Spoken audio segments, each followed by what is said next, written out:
Tak lama setelah KPK menetapkan Hasto Kristianto sebagai tersangka kasus dugaan suap Harun Masiku, isu permintaan masa jabatan Presiden 3 periode pada masa pemerintahan Joko Widodo kembali mencuat. Isu tersebut muncul setelah beredarnya video Hasto Kristianto yang menyinggung soal skandal pejabat dan mantan pejabat negara, termasuk permintaan masa jabatan Presiden 3 periode.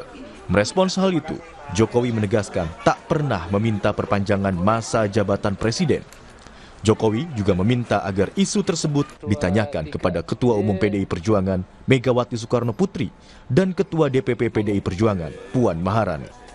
Tidak pernah yang namanya saya minta perpanjangan atau 3 periode kepada siapapun.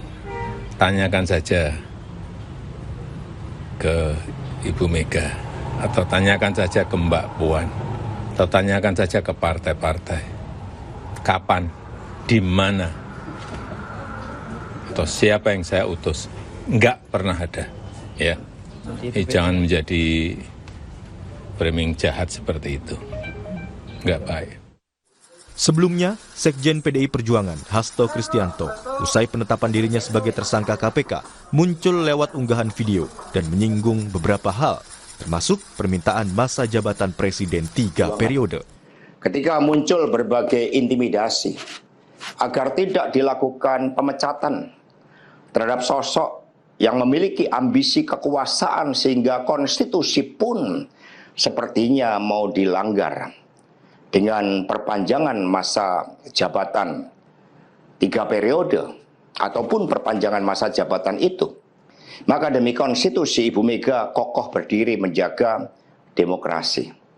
Dan ketika aparat penegak hukum digunakan dengan segala cara untuk melakukan intimidasi, sumber-sumber daya negara digunakan demi kepentingan politik praktis, maka pilihan untuk menghadapi tembok tebal kekuasaan itu wajib dilakukan oleh kader-kader PDI Perjuangan. Gaduhnya isu perpanjangan masa jabatan Presiden menjadi 3 periode ini memang bukan yang pertama kali. Namun, mengapa isu ini kembali mencuat usai penetapan Hasto Kristianto sebagai tersangka oleh KPK? Tim Liputan, Kompas TV. Saudara, usai KPK menetapkan Sekjen PDI Perjuangan Hasto Kristianto sebagai tersangka, isu perpanjangan masa jabatan Presiden Jokowi 3 periode kembali mencuat lewat paparan Hasto dalam unggahan videonya. Jokowi sudah membantah dengan mengatakan isu 3 periode merupakan framing jahat. Apa yang sebenarnya terjadi antara PDI Perjuangan dengan Joko Widodo? Kita bahas di pagi hari ini bersama dengan sejumlah narasumber yang sudah hadir melalui sambungan daring. Sudah ada pengamat politik Universitas Paramadina, ada Mas Khairul Umam. Selamat pagi Mas Umam. Pagi Mbak Desti. Kemudian juga ada Ketua Jokowi Mania, Bang Immanuel Ebenezer. Selamat pagi Bang Noel. Pagi. Kemudian juga ada Bang Andreas Hugo Paerera yang merupakan politisi senior dari PDI Perjuangan. Selamat pagi Bung Andreas Hugo. Pagi, Adisti. Iya, ini sebentar lagi padahal tinggal menunggu hitungan jam lagi kita sudah pergantian tahun. Tapi kemudian kenapa isu 3 periode Joko Widodo ini muncul lagi yang diungkap oleh Mas Hasto nih, Bung Andreas Hugo. Jadi sebenarnya ceritanya gimana sih awalnya begitu ya? Kok dibahas lagi nih soal isu 3 periode? Padahal sudah dikatakan oleh Joko Widodo ini merupakan framing jahat dan tanyakan saja ke Bu Mega, tanyakan saja ke Mbak Puan. Bung Andreas Hugo. Nah, isu soal 3 periode kemudian perpanjangan masa jabatan, kemudian sampai kepada peristiwa lanjutan, itu merupakan rangkaian. Kalau kita lihat rangkaian dari beberapa waktu setahun yang lalu, bagaimana proses politik di Republik ini terjadi. Gitu. Nah, sehingga ya kalau Mas Hasto sempat mengungkapkan hal tersebut, tentu ada maknanya. Gitu. Maknanya apa? Ya, maknanya berkaitan dengan ya kekuasaan dan penyalahgunaan kekuasaan untuk kepentingan tertentu. Gitu. Nah, sehingga saya kira di situ kita bisa menilai aja. Gitu. Oke, tapi kalau dikatakan ini adalah salah satu bentuk perlawanan dari PDI Perjuangan setelah Mas Hasto dijadikan tersangka oleh KPK, jawaban Anda, Bung Andreas Sugo?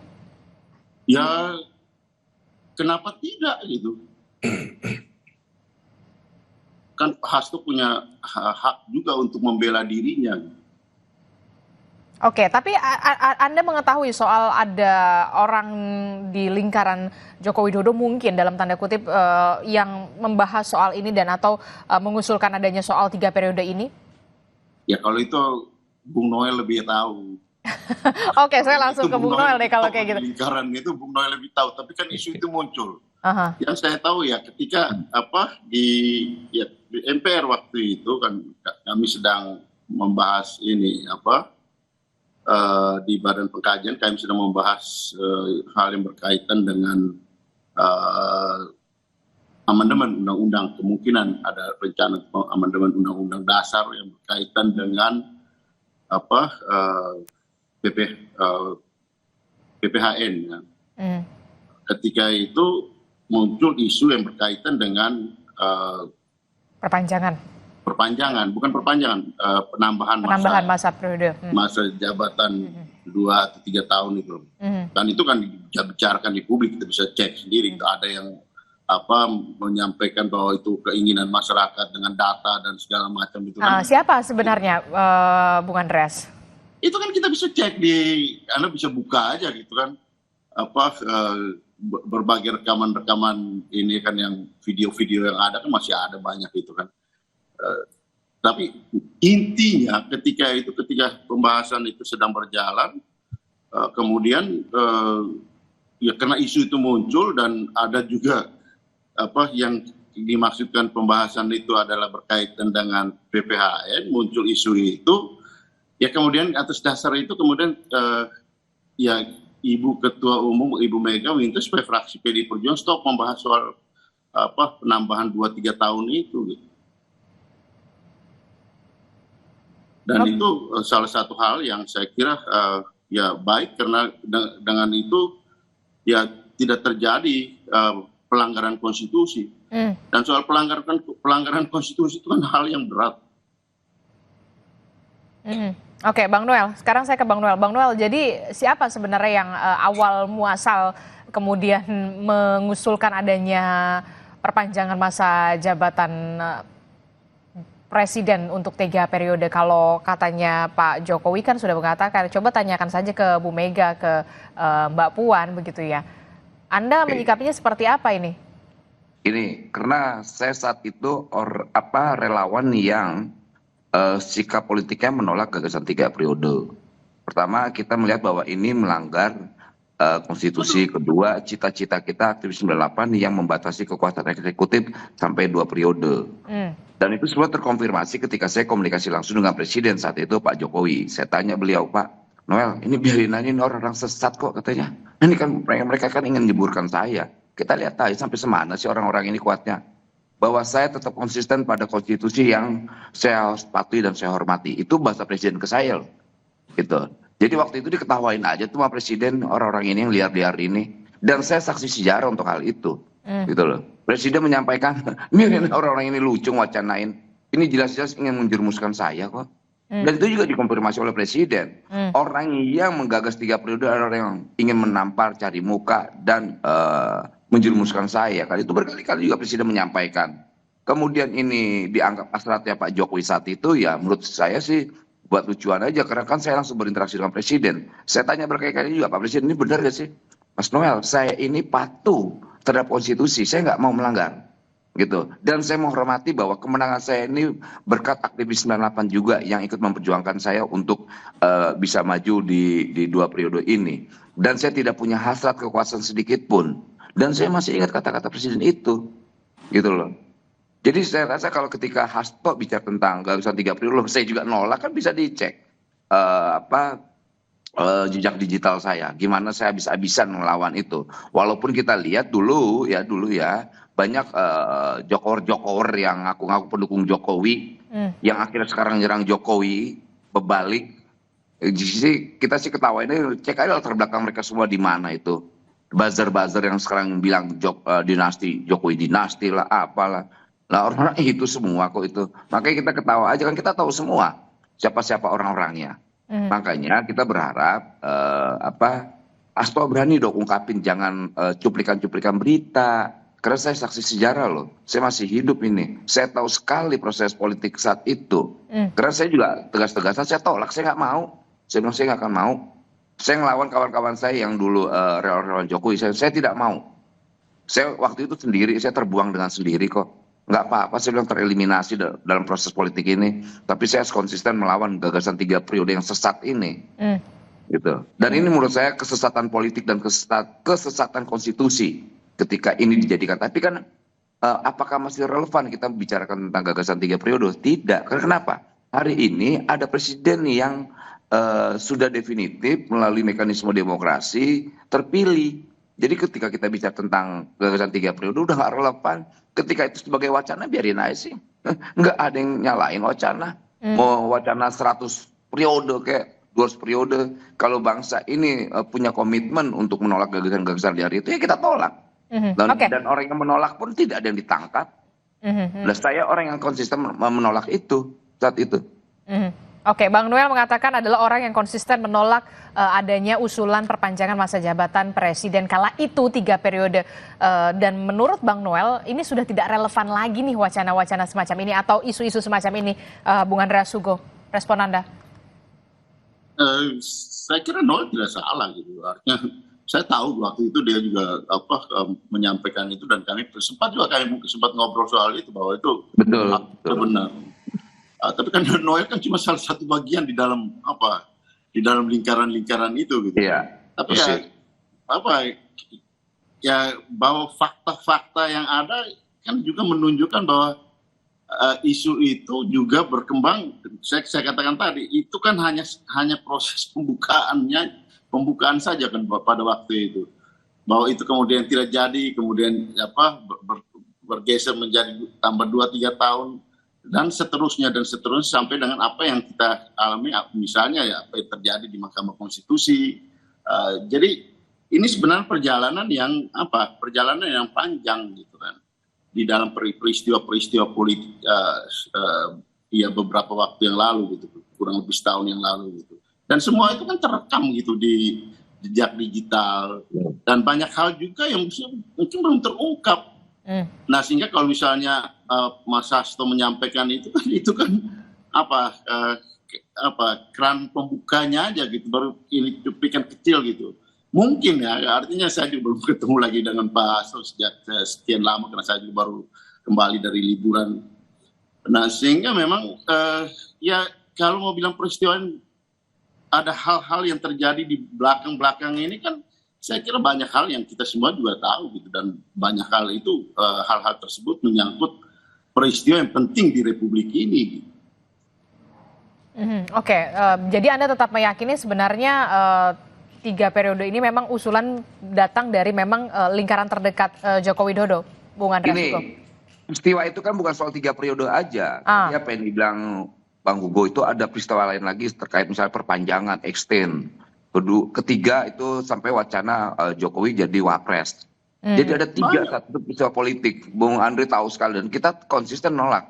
Dan PDIP dengan Bu Meganya itu punya komitmen melawan itu. Dan kami bangga lah ya, karena PDIP sebagai partai besar bisa menjadi garda terdepan dalam menjaga konstitusi. Dan kita bangga sekali dengan Bu Mega yang punya komitmen terhadap itu, dan juga PDIP, partai besar yang menunjukkan kebesaran ideologinya. Jadi saya rasa ke depan nanti hal-hal kayak begini, misalnya Mas Hasto kan ini lagi panik-paniknya, lagi sakit perut ya.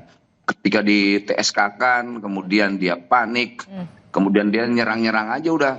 Dia bikin orkestrasi, maksud saya gini, sudahlah. Orkestrasi ini hentikan, jangan seret-seret yang hal-hal yang tidak substansial, yang akhirnya malah membuat dia makin pusing.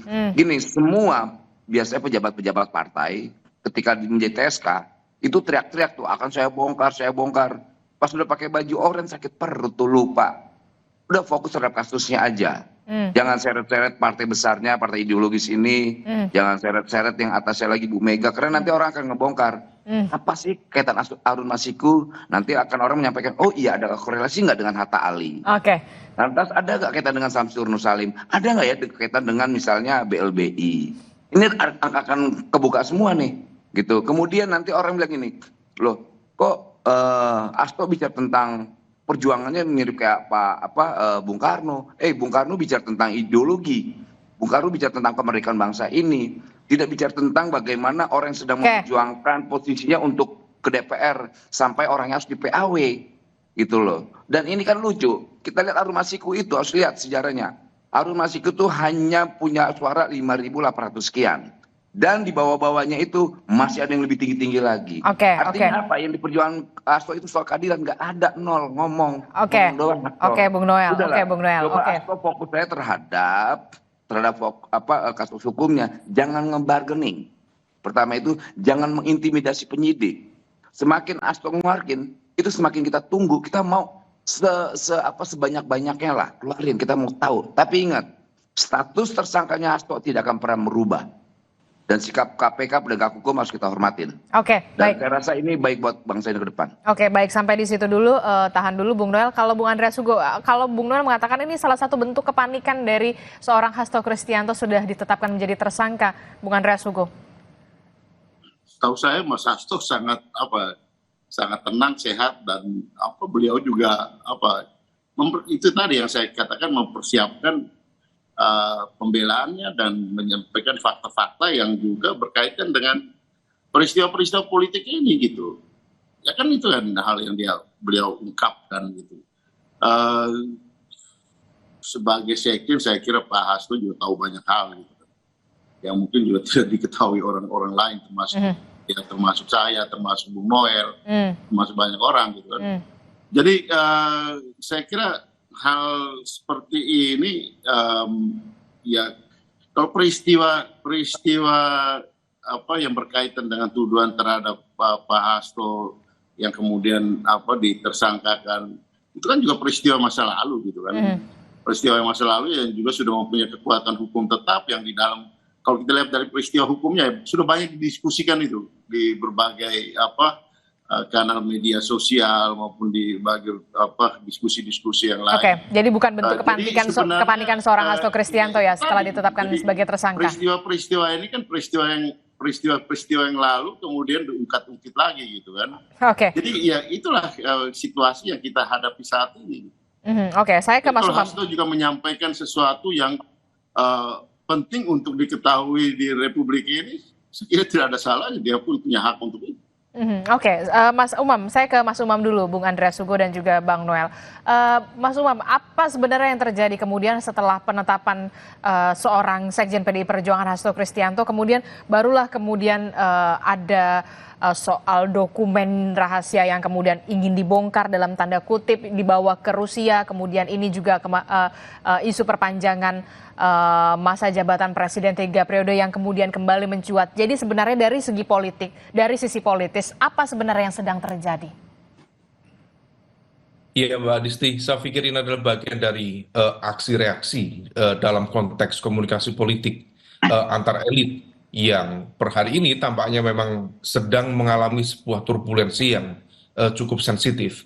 Kalaupun kemudian Pak Hasto sebagai sekjen partai besar yang kemudian sekarang ditetapkan statusnya sebagai tersangka oleh KPK dan kemudian dalam momentum klarifikasinya kemudian menyampaikan ada isu-isu terkait dengan konteks kasus, kemudian tadi ya mencoba untuk mengungkit lagi terkait dengan jabatan 3 periode dan sebagainya, maka itu mempertegas bahwa garis konflik yang terbangun sebenarnya salah satunya adalah antara Pak Hasto dengan Pak Jokowi. Artinya secara tidak langsung Pak Hasto dalam konteks ini ingin mengatakan bahwa ada operasi politik yang kemudian bekerja, yang sedang berjalan di balik penetapan beliau sebagai tersangka di KPK. Itu adalah sel-sel kekuatan yang terafiliasi kepada Pak Jokowi.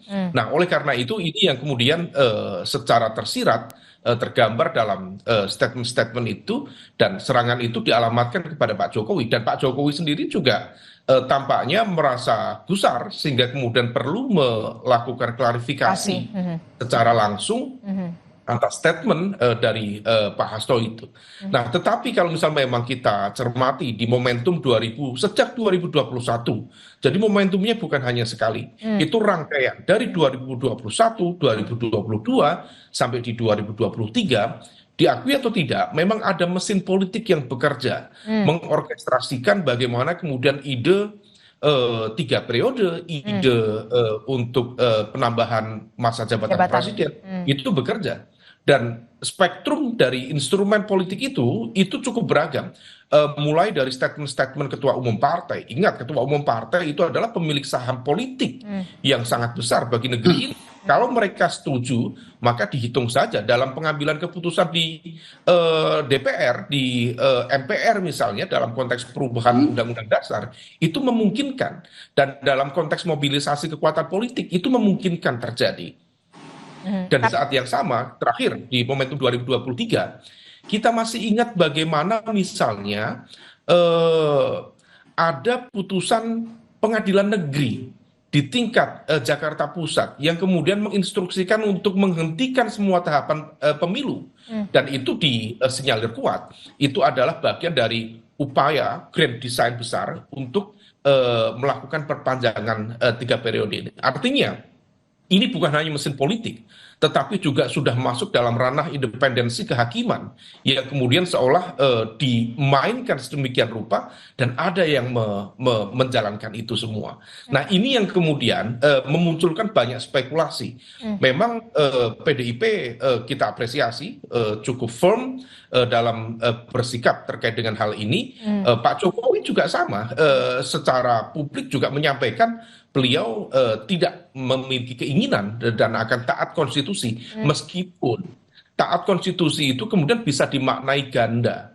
Karena kalau misal konstitusi itu berubah, maka ya presiden kemudian akan taat pada konstitusi. Persoalannya kemudian siapa yang mengambangkan ada operasi kekuasaan yang kemudian mencoba untuk mengutak-atik undang-undang dasar terkait dengan konteks kekuasaan 3 periode, sehingga kemudian begitu nanti terjadi perubahan, maka akan ada yang menikmati perubahan itu. Nah, ini yang kemudian masih memunculkan misteri. Siapa saja elemen-elemen yang melakukan itu, tetapi saya pikir ini bukan sebuah misteri besar, karena aktor-aktornya juga masih ada. Statement-statement yang disampaikan secara terbuka untuk mendukung itu, saat ini juga masih ada semua. Artinya bahwa untuk membuka ini, tabir ini, saya pikir bukan sesuatu hal yang sulit, semuanya mudah. Nah, tetapi terlepas dari itu, bahwa pertarungan politik dan sekarang menjadi pertarungan politik hukum, ini akan menjadi sebuah, ya kalau misal kemudian Pak Hasto tadi memiliki sejumlah alat bukti, video dan lain sebagainya yang melibatkan banyak tokoh, kalau misal itu tidak dibuka, justru juga akan menjadi sebuah persoalan hukum sendiri. Artinya ada upaya untuk menutup-nutupi sebuah tindak perkara. Kita tidak tahu apakah itu pidana, perdata, atau kemudian dalam konteks kejahatan konstitusional tertentu. Nah, kalau misal kemudian kita menghadirkan prinsip dasar akuntabilitas, kemudian transparansi, dibuka saja. Karena itu adalah bagian dari exercise kita untuk menghadirkan good governance dan juga ruang demokrasi yang lebih terbuka. Justru kalau misal kita kemudian tidak membuka itu, ini akan saling menyandra. Dan kita tidak ingin hal itu justru menjadi alat bargaining position untuk bernegosiasi, sehingga kemudian endingnya ya akan menjadi cerita lalu. Dan saya pikir itu bukan menjadi sebuah pembelajaran yang baik dalam ruang demokrasi dan upaya menghadirkan tata kelola pemerintahan yang clear, yang transparan dan accountable. Mbak Disti. Nah, jadi sebaiknya ketika memang soal isu 3 periode kembali mencuat, kemudian bahkan yang melibatkan juga Bu Kony yang mengatakan dokumen rahasia dan segala macam dugaan skandal dengan melibatkan sejumlah tokoh begitu ya sampai dibawa ke Rusia, ini sebaiknya ya dibongkar saja supaya benar-benar transparan, benar-benar ada pemerintahan yang kemudian baik begitu ya. Jangan sampai kemudian ini jadi alat tawar-menawar, gaining position kalau menurut Anda, Mas Umam? Iya, karena seringkali di dalam konteks pertarungan kekuasaan itu kemudian berakhir pada negosiasi dan kompromi. Dan negosiasi dan kompromi itu didasarkan pada satu prinsip apa yang sering disampaikan Bang Andreas dengan background international relations itu, bargaining dalam konteks ini itu balance of power. Balance of power itu dihadirkan untuk memunculkan dilema. Nah, dilema-dilema ini yang kemudian membuka ruang negosiasi. Kita tidak ingin satu hal, satu kasus, satu konteks persoalan tertentu, kemudian dimunculkan kasus yang lain yang sifatnya itu sebenarnya bukan untuk membuka, tetapi untuk bernegosiasi. Dan saya pikir itu dalam konteks pertarungan politik seringkali terjadi. Dan tetapi kalau misal ini didudukkan dalam sebuah ikhtiar yang baik untuk menata kembali sistem pemerintahan kita, sistem politik kita, saya pikir itu akan menjadi sebuah hal yang sangat produktif. Bukan semata-mata untuk mencari siapa yang salah, kemudian siapa yang harus dipenjarakan, bukan itu. Nah, ini yang kemudian harus diletakkan pada satu prinsip dasar untuk memperbaiki kehidupan kita dalam berdemokrasi. Meskipun kalau misal kemudian ini nanti dibuka, itu berpotensi menjadi perang bubat. Karena kalau misal Mas Hasto membuka fakta-fakta itu, Mas Hasto juga akan dijadikan sebagai dalam tanda kutip pesakitan dan tidak menutup kemungkinan akan memunculkan reaksi yang lebih besar yang kemudian akan saling menyandera satu sama lain. Nah, ini yang kemudian kita tidak inginkan, sehingga kemudian penting bagi civil society, bagi independen media seperti Kompas untuk mengawal proses politik seperti ini. Oke, saya ke Bung Andreas. Benarkah kemudian saat ini setelah penetapan tersangka dari Hasto Kristianto, PDI Perjuangan dan Hasto Kristianto sedang membuka ruang negosiasi bargaining position dengan adanya soal dokumen dugaan skandal termasuk juga perpanjangan masa jabatan 3 periode ini, Bung Andreas Hugo. Benarkah yang dikatakan oleh Mas Umam? Ya, yang Mas Umam sampaikan tadi itu teori di dalam hubungan internasional ketika ada dua power yang sedang bertarung, terutama di masa perang dingin dulu, untuk menciptakan suasana tetap damai, ya dicarilah jalan keluar negosiasi posisi bargaining power untuk kemudian terjadi balance of power sehingga tidak terjadi konflik. Itu namanya teori balance of power. Nah, hal seperti itu bisa juga terjadi di dalam di dalam politik antar kekuatan yang ada gitu. Bahwa seperti apa ini akan terjadi kita lihat aja nanti ke depan gitu kan. Ya ketika kita berkuasa kita punya power. Tapi ketika kita tidak berkuasa lagi ya itu kan menjadi powerless gitu kan. Dan ketika powerless itu kan banyak orang yang kayak dulunya diinjak-injak, dulunya ditekan-tekan, dulunya diintimidasi, dia akan berteriak. Dan itu bukan tidak mungkin merugikan yang tadinya powerful, yang kemudian powernya berkurang ketika tidak berkuasa lagi gitu kan. Nah, itulah situasi yang bisa terjadi gitu kan. Dan sangat mungkin itu terjadi di dalam proses politik yang ini bukan hanya masalah hukum, ini politik hukum yang ada di Republik ini yang sekarang terjadi. Kita semua tahu bahwa masalah-masalah ini kan tidak di balik masalah ini bukan hanya masalah hukumnya. Jadi saya kira apa yang disampaikan Mas Umam tadi betul secara teoritis, betul, dan bukan tidak mungkin itu terjadi gitu kan. Secara teori itu tadi memang ada, tapi kemudian PDI Perjuangan apakah saat ini yang kemudian ada upaya untuk membuka ruang negosiasi? Saya tidak perlu menyampaikan ini di dalam politik hukum semua itu bisa terjadi. Dalam arti apa? Itu tadi gitu. Ketika antara power dan power yang tadinya powerful gitu, tapi kemudian ketika powernya berkurang, dia tidak berkuasa lagi, terjadi keseimbangan baru gitu. Dan itu bukan tidak mungkin itu akan terjadi konflik. Dan kalau untuk mencegah konflik itu orang kemudian dia mencari solusi dengan balance of power. Gitu. Bahwa itu memecahkan masalah itu tidak. Saya kira masyarakat yang akan menilai apakah kita perlu kemudian hanya karena terjadi balance of power kemudian ya meredam situasi, menutup yang lain. Ataukah kita membuka itu ya kepentingan misalnya kepentingan pengamat, masyarakat, civil society, mungkin ya lebih baik kita buka dan konflik, nggak apa-apa konflik. Oke, oke, Jadi, baik. ini kan bagaimana sudut pandang kita melihat persoalan. Oke, Bang Noel. Gimana pertanyaannya apa, Mbak? Bang Noel, kalau Mas Umam mengatakan mungkin saja ada peluang untuk ruang negosiasi terbuka begitu ya, ada tawar-menawar, bargaining position setelah seorang Hasto Kristianto ini kemudian ditersangkakan oleh KPK. Ya, Jangan saya sih sampai berharap, kemudian ada saling menyandera di sini. nah, yang pasti apa yang dilakukan Hasto hari ini adalah bentuk sandaran politik. Dia ingin menakut-nakuti. Pertama sedang mengintimidasi penyidik. Ini akan saya bongkar nih ya, kalau seandainya kalian benar-benar tangkap saya. Kedua, analisa saya, sebetulnya dalam persoalan ini ada yang perintah saya loh. Dia mau narik-narik orang lagi nih. Entah siapa yang ditarik lagi nih. Ketiga, ya tadi saya bilang, coba ingin bargaining posisi TSK-nya. Nah, dengan kondisi seperti ini, kan dia coba menyampaikan ke publik bahwa saya punya puluhan rekaman video terkait skandal, melebihi dari skandal Watergate di Amerika. Ya dibuka dong, kan kita sedang menunggu itu, gitu loh. Kita menunggu itu, jangan diancam-ancam. Rakyat ini jangan diancam-ancam. Penyidik kita jangan diancam-ancam. Jangan kasus tersangkanya menjadi bargaining politiknya dia. Nah ini kan persoalannya sekarang ini, itu kan persoalan ranah pribadinya. Gitu. KPK penyidik itu tidak melihat ini partai atau A atau B. Ya kejahatan itu ya kejahatan dia pribadi.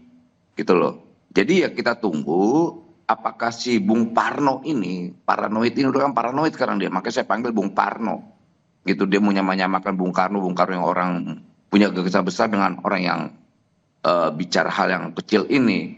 Jadi saya rasa Bung Hasto udah fokus terhadap kasusnya. Lantas biarkan ke depan ini kita melakukan langkah-langkah yang lebih baik.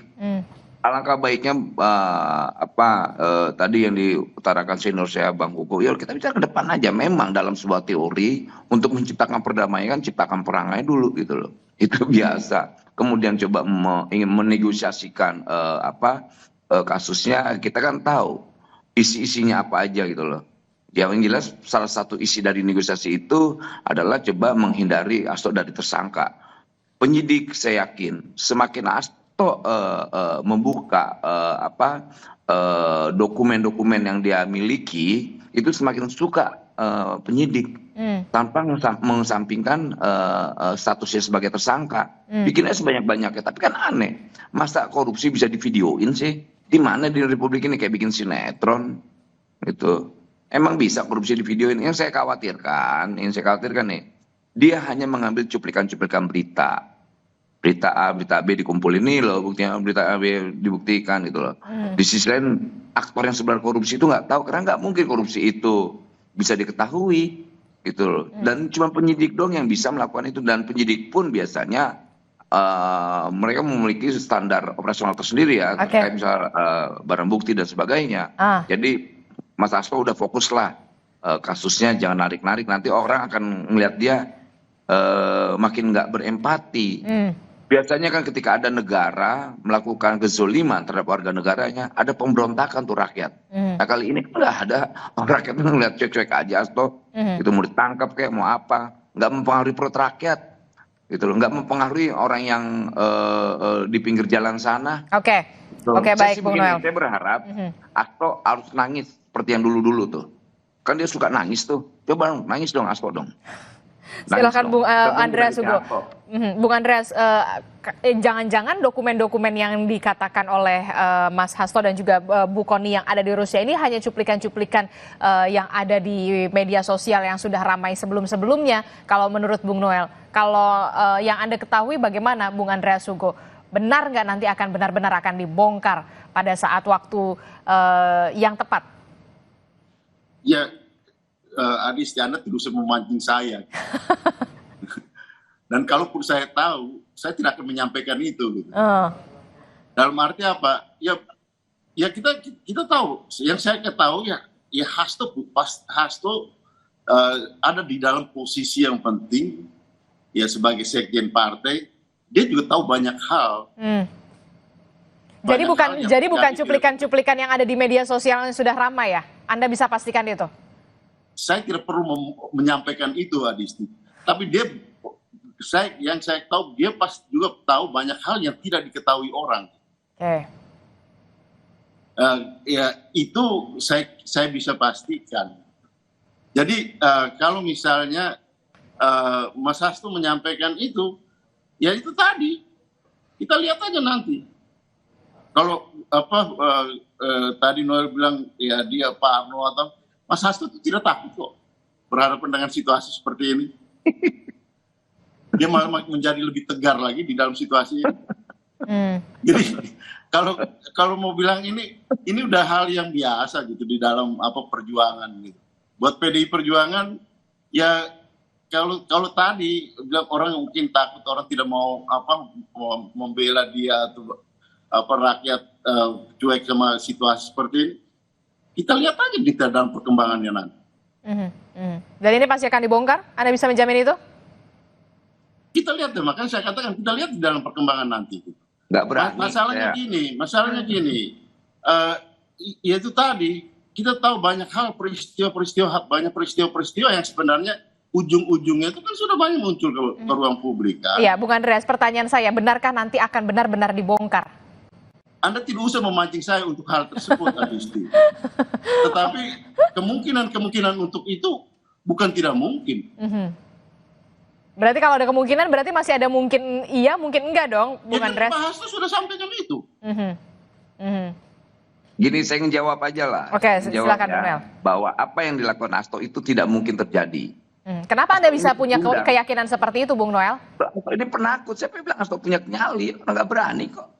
Makanya dari kemarin saya tantang Hasto, buka dong. Kita mau tahu. Rakyat ini kan menunggu. Rakyat ini menunggu, gitu loh. Buka dong, biar bagus. Biar bangsa ini ke depan ini punya azas transparansi itu, gitu loh. Jadi jangan, ya benar apa yang senior saya sampaikan. Hasto ini kan masuk dalam lingkaran kekuasaan, dia tahu sekali perilaku, aliran kekuasaan, aliran abuse, penyimpangan dan sebagainya. Buka dong, kalau dia kader yang tangguh, orang yang berani, jangan omong-omong, dia sampaikan tuh. Gitu, kita mau tahu, jangan sampai kayak yang lain-lain ya. Pas di TSK kan masuk penjara, pendiam ya. Gitu loh. Ini memalukan. Saya yakin 1.000.000% nggak berani dia. Tapi kita berharap juga 1.000.000% untuk segera diungkapkan. Oke, itu menurut keyakinan Anda ya, Bung Noel. Terakhir. Sangat yakin, bukan yakin lagi, sangat yakin. Oke, baik. Saya Terakhir. nggak pernah meleset dari keyakinan saya. Oke, baik. Saya ke Mas Umam. Terakhir, Mas Umam. Apa yang terjadi ketika memang benar-benar ini akan dibongkar? Apakah benar nanti akan ada turbulensi politik yang luar biasa? Mbak Adisti, sekarang rakyat se-Indonesia sudah tahu bahwa melalui dari statement Pak Hasto bahwa ada sejumlah dokumen, data yang barangkali bisa menjadi alat bukti dalam konteks hukum yang kemudian bisa dibuka atas nama keadilan. Kalau misal kemudian itu dibuka dengan cara yang elegan, saya pikir Pak Hasto memungkinkan barangkali dalam perdebatan di internal lembaga penegak hukum untuk dipertimbangkan menjadi justice collaborator. Tetapi kalau misal kemudian hal itu tidak dilakukan, sementara masyarakat se-Indonesia sudah tahu bahwa beliau memiliki data, bahan, materi yang kemudian memiliki muatan hukum, tetapi kalau misal tidak dibuka, maka hal itu bisa masuk dalam kategori obstruction of justice. Nah, ini yang kemudian akan menjadi sebuah dilema yang harus dijawab. Dan saya pikir atas nama keadilan, atas nama kebenaran, saya pikir Pak Hasto memiliki moral obligation, kewajiban moral untuk membuka itu. Terlepas dari bagaimana kemudian apakah itu nanti akan menjadi alat bargaining position dan lain sebagainya. Tetapi dalam konteks penegakan hukum atas nama keadilan menjadi penting. Meskipun dibukanya materi-materi itu kalau misal memang memiliki sensitivitas yang tinggi yang melibatkan big names, big money dan juga big power, maka berpotensi memang memunculkan sebuah turbulensi politik yang barangkali akan menciptakan riak-riak yang harus diantisipasi. Nah, oleh karena itu ini yang kemudian harus menjadi perhatian semua pihak, termasuk juga aparat penegak hukum, untuk tetap bersikap independen, netral, dan juga imparsial. Jangan sampai kemudian di tengah dua pelanduk besar yang sedianya akan berbenturan, justru kemudian membuat limbung lembaga-lembaga penegak hukum, maka netralitas mereka, independensi mereka tetap menjadi rujukan utama, sehingga kemudian semuanya bisa menjadi clear, tidak kemudian justru memunculkan riak-riak kekuasaan yang tidak diperlukan. Saya pikir demikian. Oke, baik, kita akan tunggu bagaimana nanti ini akan bergulir. Apakah benar memang akan dibongkar, ataukah kemudian sesuai dengan keyakinan dari Bung Noel tadi tidak akan pernah terjadi soal ini? Tidak akan terjadi. Oke, baik, kita akan tunggu dulu, Bung Noel, sabar dulu ya. Terima kasih Bung Andreas Hugo Parera telah bergabung bersama kami. Terima kasih Bung Noel, kemudian terima kasih juga Mas Umam. Selamat tahun baru, Bapak-bapak semuanya, sehat selalu, sukses selalu. Ya, Selamat pagi. Assalamualaikum. Bang Hugo. Happy New Year. Erul.